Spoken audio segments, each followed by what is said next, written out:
Assalamualaikum warahmatullahi wabarakatuh.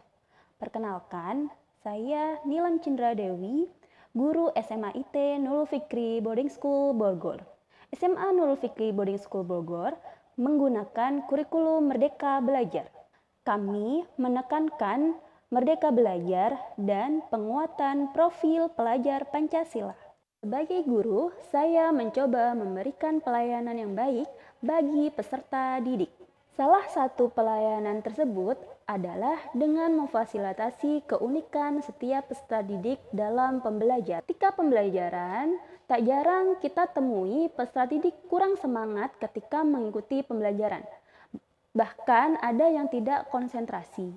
Hal ini berakibat pemahaman konsep peserta didik kurang. Selain itu, menurut hasil penelitian Indonesia Career Center Network atau ICCN menunjukkan bahwa 87% mahasiswa mengaku jurusan yang diambil tidak sesuai dengan minatnya. Kedua hal ini membuat saya selaku guru merasa risau dan mencoba mencari solusinya.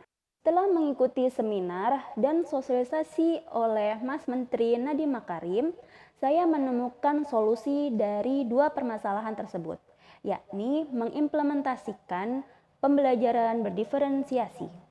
Menurut Tomlinson, pembelajaran berdiferensi adalah usaha untuk menyesuaikan proses pembelajaran di kelas untuk memenuhi kebutuhan peserta didik yang berbagai macam. Pembelajaran berdiferensi mampu mengakomodir perbedaan kesiapan pembelajaran peserta didik. Adapun kesiapan pembelajaran peserta didik dibedakan menjadi 3 hal.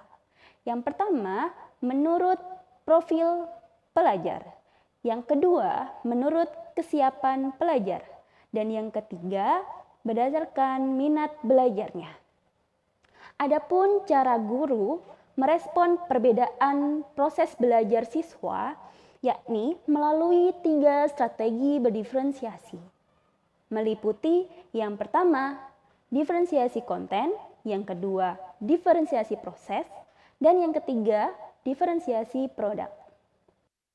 Di awal pembelajaran, saya melakukan asesmen diagnostik. Asesmen diagnostik yang saya lakukan yakni asesmen diagnostik kognitif dan asesmen diagnostik non-kognitif. Asesmen diagnostik kognitif yang saya siapkan berupa soal-soal yang mampu menguji kompetensi kemampuan prasarana siswa untuk mengikuti pelajaran pada level tersebut. Adapun bentuk soalnya sebagai berikut. Selanjutnya, saya melakukan rekapitulasi dan menganalisis hasil asesmen kognitif, yakni sebagai berikut. Hasilnya digunakan untuk pemetaan kategori kesiapan belajar dan kelompok belajar berdasarkan nilai rata kelas. Selain itu, saya juga melakukan asesmen diagnostik non-kognitif yang meliputi pertama adalah asesmen profil gaya belajar, yang kedua asesmen minat peserta didik. Adapun bentuk tes asesmen diagnostik non-kognitif untuk gaya belajar yakni sebagai berikut. Hasil analisis rekapitulasi peserta didik SMA IT Nurul Fikri Boarding School Bogor untuk kelas 11 yakni 59% memiliki gaya belajar visual. Kemudian 28% memiliki gaya belajar auditory. Kemudian 14% memiliki gaya belajar kinestetik. Sedangkan tes minat kecerdasan majemuk peserta didik yang saya lakukan berbentuk sebagai berikut. Dari hasil rekapitulasi analisis kecerdasan majemuk peserta didik kelas 11 menunjukkan bahwa kecerdasan yang paling dominan di kelas 11 adalah kecerdasan intrapersonal. Kemudian diikuti oleh kecerdasan logika matematika. Berdasarkan minat peserta didik, saya meminta peserta didik untuk mengaitkan minat mereka dengan kampus impian mereka. Selain itu, saya juga meminta mereka untuk mengaitkan topik pembelajaran dengan minat mereka. Adapun bentuk pertanyaannya sebagai berikut. Kemudian, untuk hasil jawaban pertanyaannya adalah sebagai berikut.